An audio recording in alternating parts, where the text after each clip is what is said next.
My wife doesn't love me, and she definitely doesn't love our kid. The day our son was born, she didn't even look at him and just handed him to me. Later, her true love came back to the country. The usually cold woman got drunk at home for the first time and held our baby with a smile. Surprised, my son wrapped his arms around her neck and quietly asked me, "Dad, what's wrong with Auntie?" I squatted down, pulled him into my arms, and explained with tears in my eyes, "Auntie's special someone has returned. We shouldn't bother her anymore, so we have to move out." After putting my son to sleep, I went back to the guest room to draft a divorce agreement.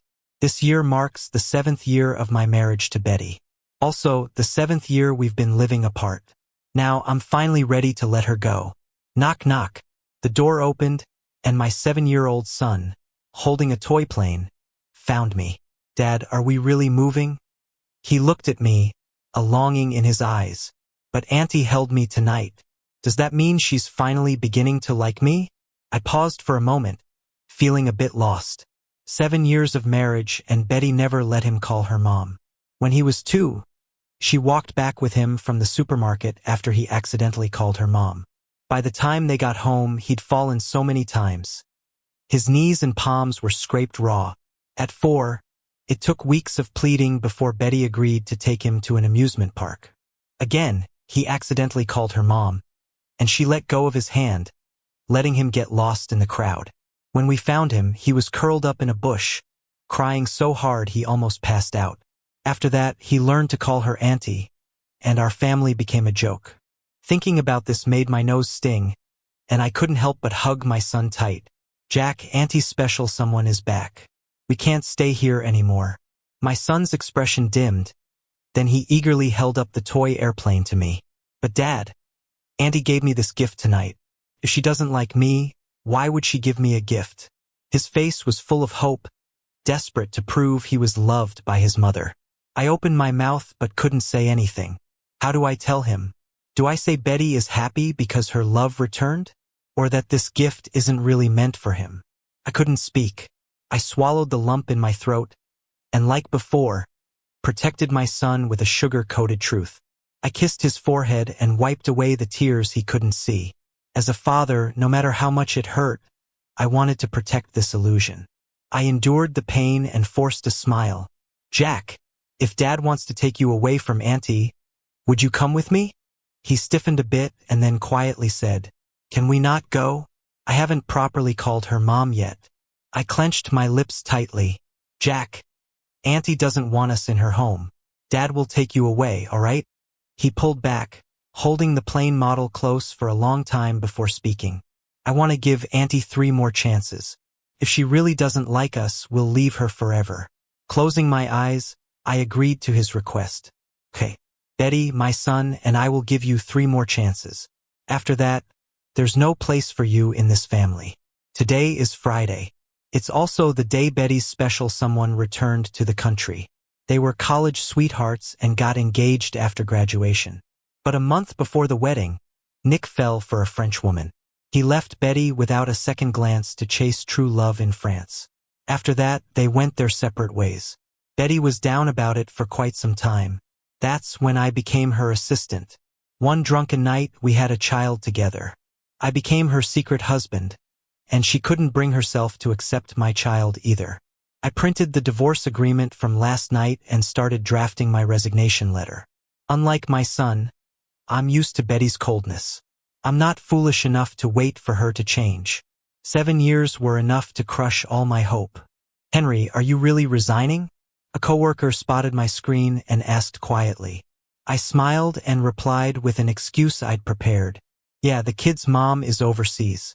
I figured we'd join them, make it a family reunion." He nodded. "A wise decision. It's tough raising a kid by yourself back home. You know, we all thought you were a single dad." I had to chuckle bitterly.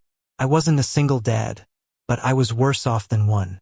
My eyes stung, but I smiled anyway, keeping other people in the dark. After submitting my resignation, Betty walked in with Nick.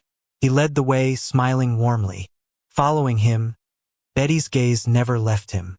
A colleague nudged me. "Henry, see that? Betty's finally opened up." I forced a smile while my heart poured rain. It only takes 10 years for a tree to bloom. But Betty, even if I waited a lifetime, she wouldn't look my way. As they were passing by, I couldn't help but call out to her. Before I could say anything, she shot me a frosty glare. "Henry, what is it?" There was a cold warning in her voice, telling me to swallow my words, reminding me of my place. I lowered my eyes, hiding the tears in them one last time. "Sorry, Betty." Betty acknowledged me with a sound before turning back to focus on Nick, her whole world. She was my wife, the mother of my child. Yet here she stood, openly loving another man. It was both ironic and sobering. I chuckled to myself. Originally, I was going to tell her I was leaving.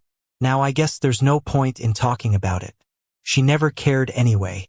Didn't care about my feelings, didn't care about our kid. And definitely didn't care about this sham of a marriage.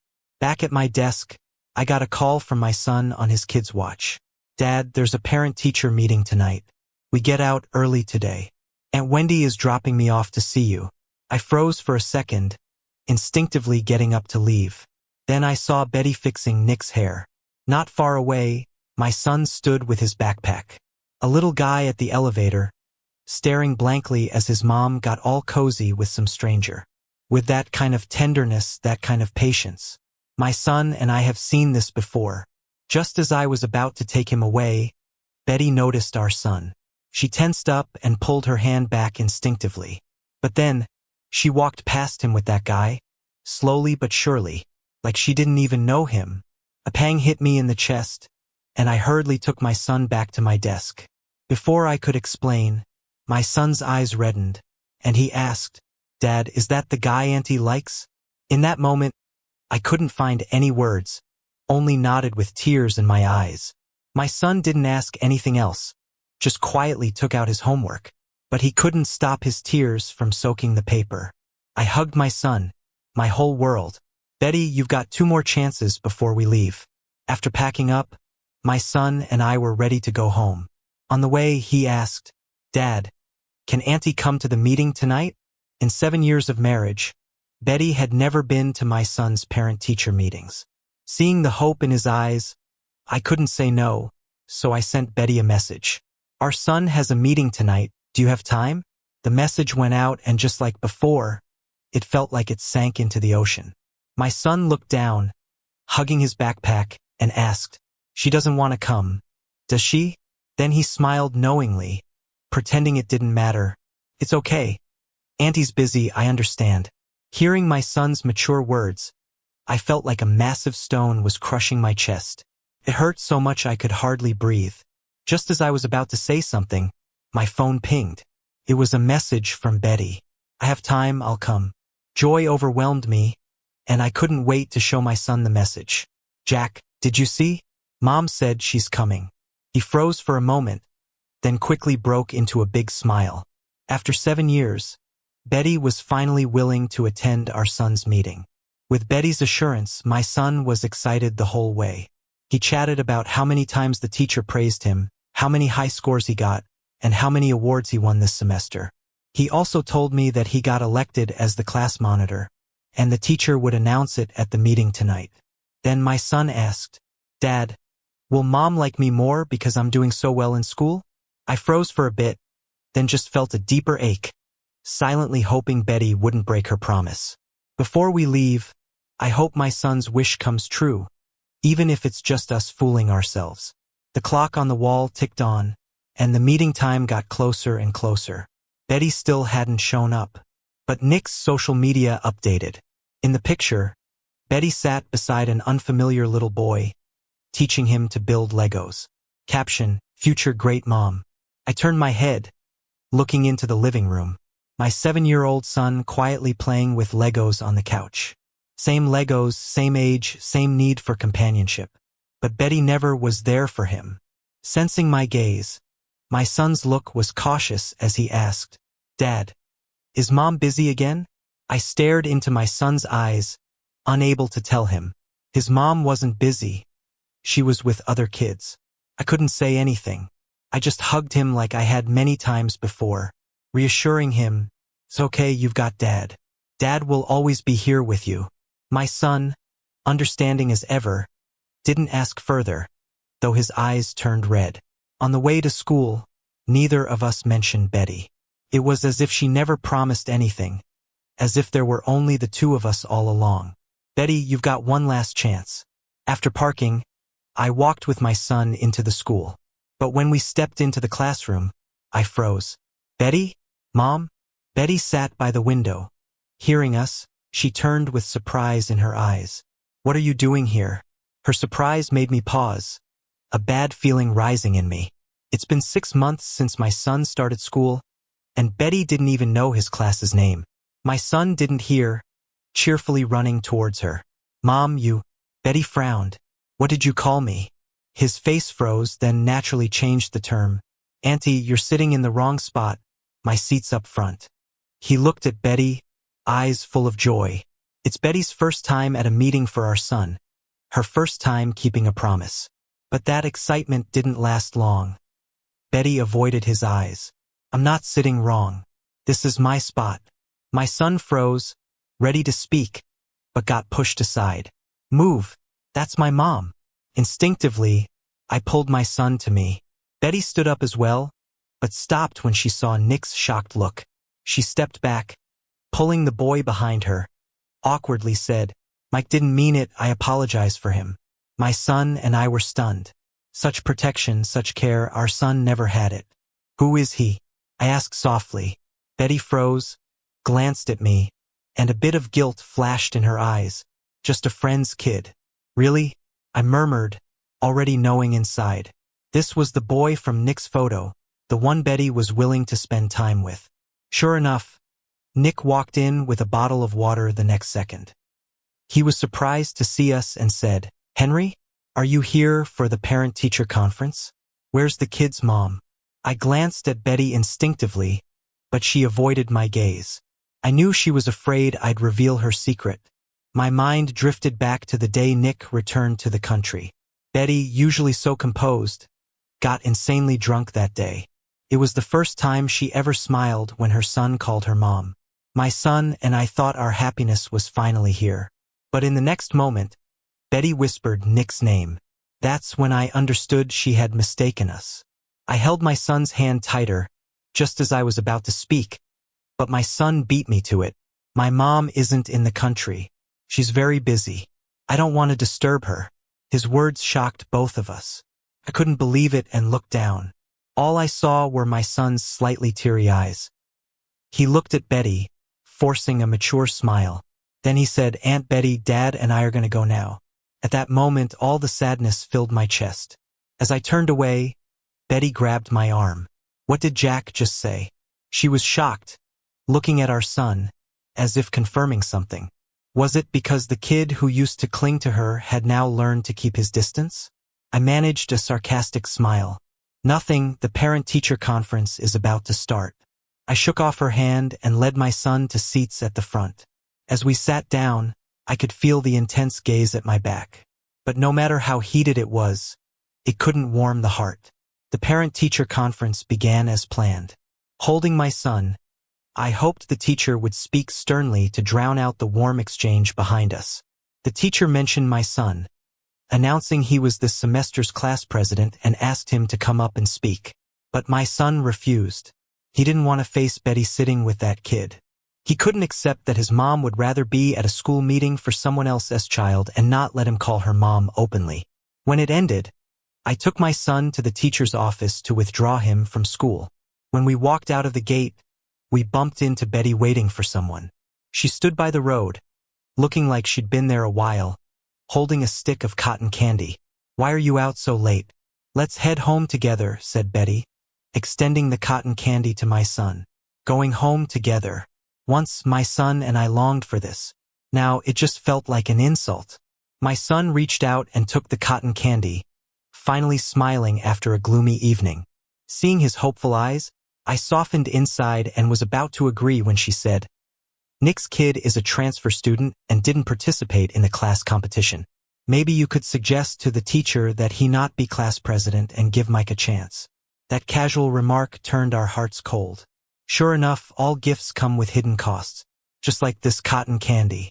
Okay? Aunt Betty. It was my son's voice. He stuffed the cotton candy in his mouth, eyes still red. Betty's eyes softened as she was about to take his hand. But then her phone rang. It was Nick. Betty, Mike's not feeling well. Can you come see us now? Betty's face changed, and she immediately got into the car. As she closed the car door, my son suddenly called out, "Mom!" Betty froze, looking at her son's teary eyes. After a long pause, she said, "Be safe."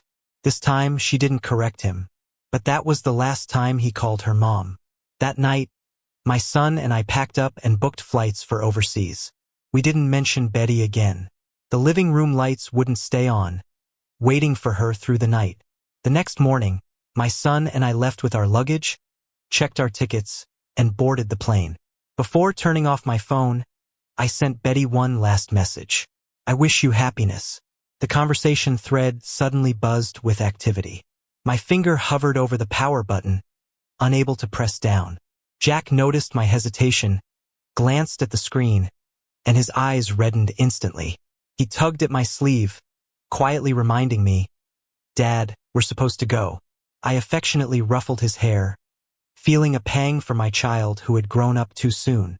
At the office, Betty stared at the shut-off notification on the screen, her frown deepening. Yesterday, she rushed over, only to find Mike was simply hungry and whining for KFC. Thoughts of Jack she'd left behind created a slight sting of guilt. Mike had been thrilled with that meal. Today, she thought if she took Jack to KFC, he'd probably be happy too. "Betty." Nick's voice broke her thoughts. She looked at Nick in his light V-neck black shirt and frowned slightly. Henry, who had a great build, never dressed like this, always covering himself meticulously. Nick, sensing Betty's dazed expression, thought it was his charm.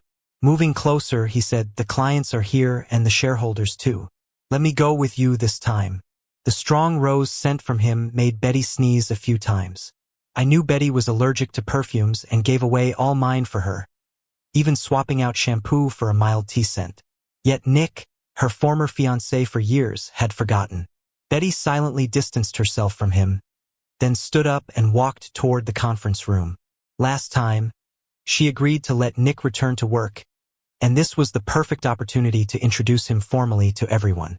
She also wanted to let people know that Nick has her backing. Seeing Betty's nod, Nick followed her in his leather shoes. Inside the conference room, everyone was enthusiastically discussing the male model secretary they saw in the CEO's office, but fell silent when Betty entered. Betty was oblivious, opened the files on the table, and frowned after a quick glance. Everyone exchanged looks. Their expressions varied. Every file had scribbles done with watercolor markers, with the word "approve" scribbled in childish handwriting. Betty tossed the file back on the table, her tone icy. "Who prepared this file? Don't you even have basic work skills?" The department heads exchanged glances in silence. All these files were forwarded to the CEO's office by them and printed by the secretary. Even if there were issues, it wasn't their fault. Betty scanned the room with a frosty look before coldly commanding, "Get Henry here." The HR director, feeling awkward, began to speak. "Betty, Henry." Before he could finish, the client interrupted, slamming the file on the table. "Betty, if this is your company's attitude, we have no reason to cooperate." Everyone looked at the file. The client leader's name was defaced with a crooked turtle drawing and some insulting words beside it. Betty's face went pale. She never imagined that the man she trusted would mess things up so badly. Nick, teary-eyed, explained with a hint of grievance. "I'm sorry, I didn't expect this." The client wasn't nice about it, snapping back, "And who are you?" "I'm talking to Betty." Betty rubbed her aching temples, stood up, and apologized. "I'm sorry. This oversight is my fault. I'll immediately get new contracts prepared. To show our apology, we're willing to cut the price by an additional 3%. The client said nothing, calculating the worth of their face. Nick's upset look made everyone frown, losing all semblance of friendliness. In business, looks might be a plus, but these sharp folks value work skills above all. Like Henry before, he not only looked pleasing but his work skills were miles ahead of Nick. They couldn't understand why Betty would prefer this nice-looking but useless person over Henry. After everyone left, Nick, eyes still teary, looked at her. "Betty, I'm sorry. I didn't think this would happen. What should I do?" Betty instinctively wanted to comfort him but froze when she saw his pitiful eyes. Henry never looked at her like that. He was proud and always striving for perfection at work. No matter how hard or tricky a situation was, he handled it with ease, unlike Nick, who just pushed the mess onto her. If it had been Henry today, no, it wouldn't be. He was meticulous, and Jack was well-behaved. Never. Thinking of this, Betty's pained gaze slowly cooled as she looked at Nick again. Now calm. You should leave for now. Don't get involved in the rest. Nick hesitated, surprised at Betty's distant attitude. Betty, out. Betty's tone turned cold as she lost patience. Nick bit his lip and reluctantly walked out. Betty slumped powerlessly into her chair, her head filled with memories. 7 years ago, I stood out among many outstanding job seekers, hand-picked by Betty to be her assistant. Back then, I was just a rookie without status or a great background, not even good-looking. I could barely grasp the most basic contract terms. Many speculated I was just a man living off Betty. I worked desperately to stand by her side legitimately. At work, I'd ask veterans for advice despite their disdain, always carrying a notebook to jot down all her preferences. After hours, I'd teach myself French, German, even Esperanto, striving to be her reliable support. At business events, I could instantly list everyone's favorites, skillfully helping her deal with tough clients. Whenever she needed me, I'd appear by her side. Gradually, I became indispensable to her personally and professionally. Everyone envied Betty for having such a top-notch secretary like Henry, and she was pleased to have such a capable assistant. Sadly, everything was ruined that night. From the gold standard secretary in her heart, I became a schemer supposedly trying to seduce her. All my efforts seemed, in her eyes, just ways to get closer. She once admired me deeply but now holds me in equal disdain, to the point that even our child doesn't get a shred of care. In her mind, if Nick was the one with her, life wouldn't be like this. Now, she's got what she wanted, but thinking about today's incident makes her feel regretful. Seeing today's flashy Nick, nothing like the love she lost. Maybe her feelings changed long ago. Maybe she doesn't love Nick that much anymore. Maybe she loves it. Betty rubbed her temples, trying to get rid of that crazy thought. But she couldn't help thinking about Jack's face. She might not love me, but the kid is innocent. With that in mind, Betty took out her phone and quickly typed a message. "Pack up, I'll pick you up later." Sensing the harshness of her tone, she adjusted it. "Let's take Jack to KFC tonight."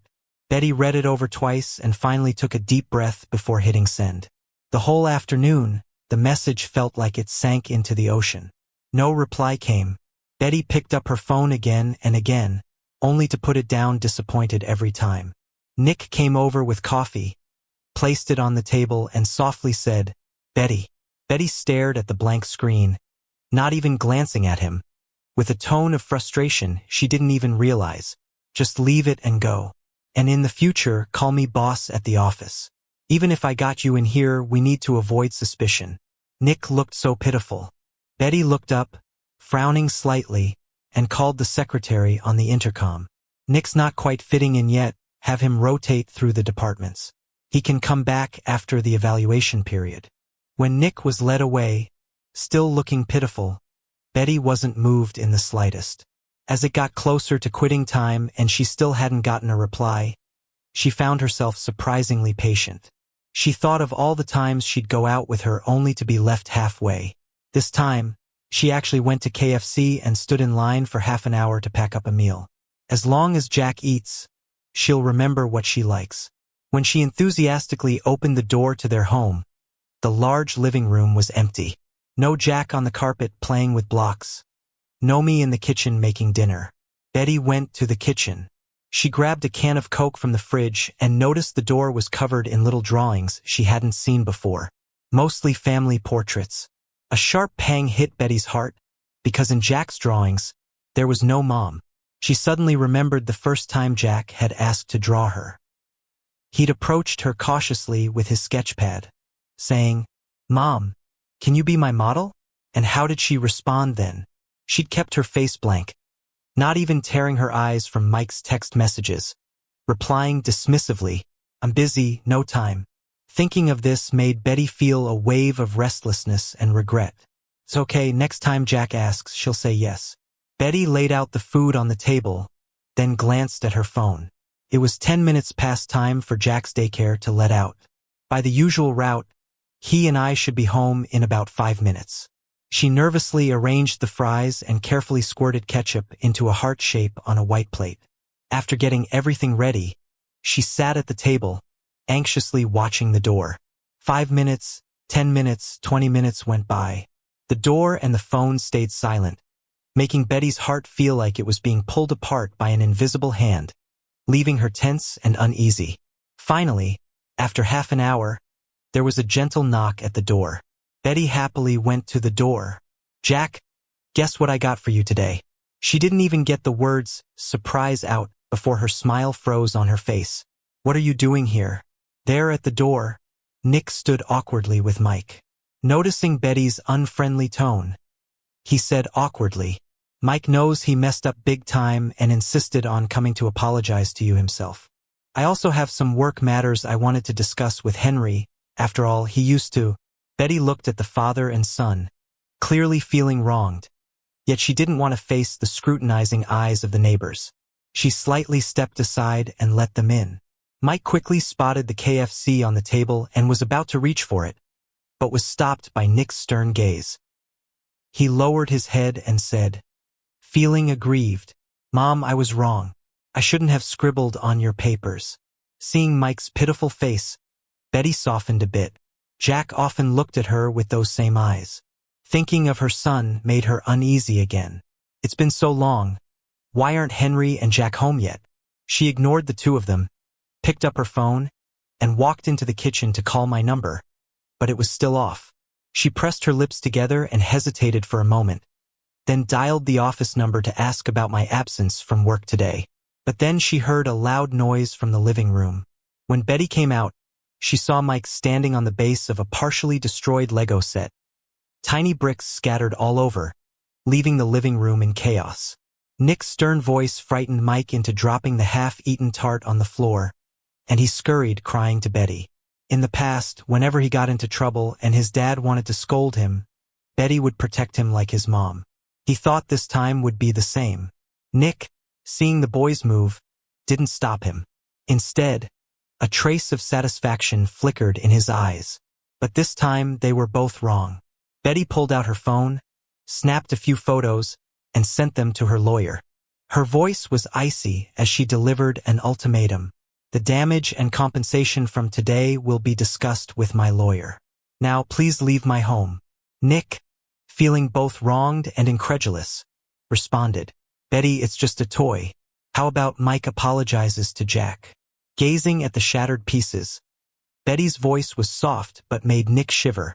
This was Jack's championship prize from the Lego competition, the only one in the world. "Do you think an apology will fix this?" Nick was speechless. Mike, however, was defiant. "I won't apologize. Why should I apologize to some mistress's kid?" Betty's eyes widened in shock. "What did you say?" Nick tried to cover Mike's mouth, but it was too late. Mike stood defiantly, hands on his hips. "Jack's dad is a lover, and Jack is the lover's kid. If he hadn't shamelessly seduced you, you were supposed to be my mom." Betty's voice turned icy. "Who told you that?" Mike shrank a little, glanced at Nick, but still shouted loudly. "After the last parent-teacher meeting, that's what kids at the kindergarten said. Only a lover's child is not recognized. His house, his mom, they should have been mine with Dad." Betty's face darkened as she recalled how she'd sternly stopped Jack from calling her mom during the meeting. Her behavior might have seriously hurt her son, something she hadn't considered before. Hearing it from other kids must have been devastating. No wonder Jack's face looked so disappointed. She felt a surge of regret. Betty, eyes red with anger, dragged Mike by the collar and tossed him out the door. Nick hurried over and helped Mike to his feet, accusing her. Betty, take your anger out on me. The kid's innocent. Betty heard Nick's pleas echo in her mind. Betty, misunderstand me all you want, but the kid is innocent. Show her some motherly love, please. She thought of that proud man. He never caved to her misunderstandings or coldness, except when it came to the kid. Betty angrily called security to remove them and then started frantically calling her office. By the time she reached the HR director, she was about to lose it. Hello. The line was noisy, and she heard the HR director soothing a child. Mommy has work to do, but I'll play Lego with you soon. All right? A child's soft voice came from the phone. Then hurry, or the big monster will take your room. The HR director laughed and replied, then moved to a quiet spot. Betty? What's up? The deep voice snapped Betty out of her thoughts. She awkwardly cleared her throat. What's the reason Henry is absent today? The HR director paused before responding. Henry resigned. What? Betty exclaimed, clenching her fists. The HR director hurriedly explained. Henry submitted his resignation the day before yesterday. He said his wife is working overseas, and he wants to reunite with his family and not come back. Betty gritted her teeth and asked, how come no one told me about this? The HR director hesitated a moment.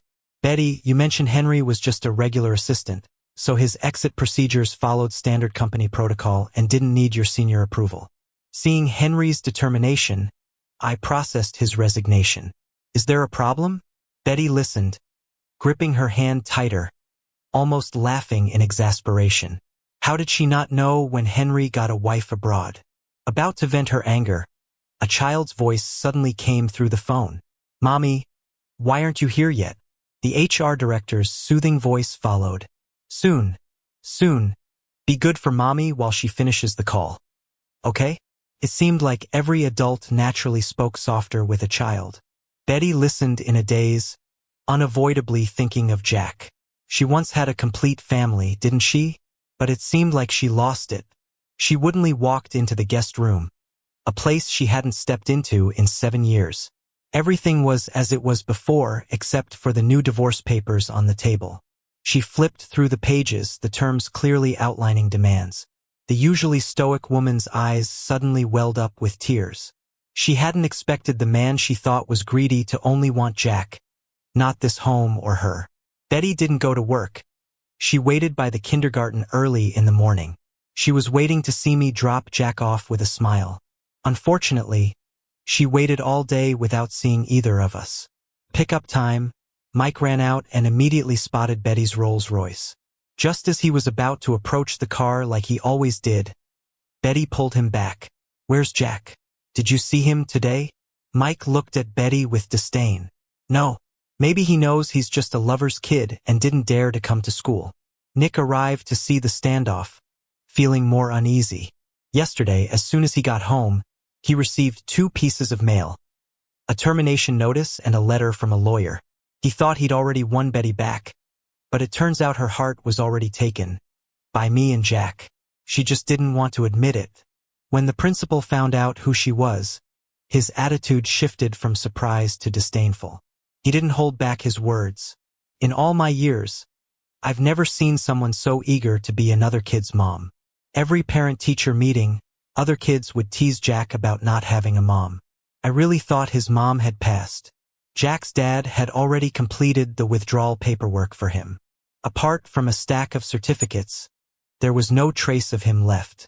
Betty stood outside the kindergarten with the thick pile of certificates, tears streaming down her face. She finally realized she hadn't just lost a supportive husband, but also a remarkable son. The next time I saw Betty was at Jack's art exhibition. Over the past few years abroad, I had nurtured Jack's interest in art. Despite his young age, he'd already made a name for himself as a budding artist. He was invited to bring his work back home for a charity auction, with all the proceeds going to a shelter, as he wished. At the start of the auction, someone bid high on all of Jack's paintings. I had a hunch about who it might be. Sure enough, when the artist was thanking the buyer, Betty appeared. She looked much more worn than before, her clothes wrinkled, and new lines marked her eyes. Even so, she still had a certain beauty. She stared steadily at us as she awkwardly accepted the flowers Jack handed her. During the hugging segment, I overheard her whisper, "I'm sorry, Jack. I lost you. Can you give Mom another chance, please?" Jack stiffened for a moment, then quickly stepped back, smiling politely. "Thank you, ma'am, for your donation. I hope you continue to support charity and help more kids find their mothers." Betty's eyes welled up again as she looked at Jack. But what good is love that comes too late? Betty's hurt will be a lifelong scar on Jack's heart. Even if he can forgive, I won't find it as easy.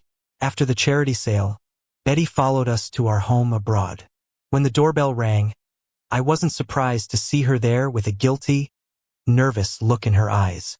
She stood at the door and looked at me earnestly. "I never agreed to the divorce. I know I've been wrong, and I've reflected on it many times over these years. I want my family back. Will you give me a chance to court you properly?" I rarely stayed silent, but this time, after a pause, I let her in. I knew that sometimes Jack still cried for his mom, though he had grown and learned to hide his feelings. He was afraid of making me sad, so he never mentioned her. A month later, Betty knocked on my door again. "I've transferred my business abroad. I'm going to do my best to be a good mom from now on."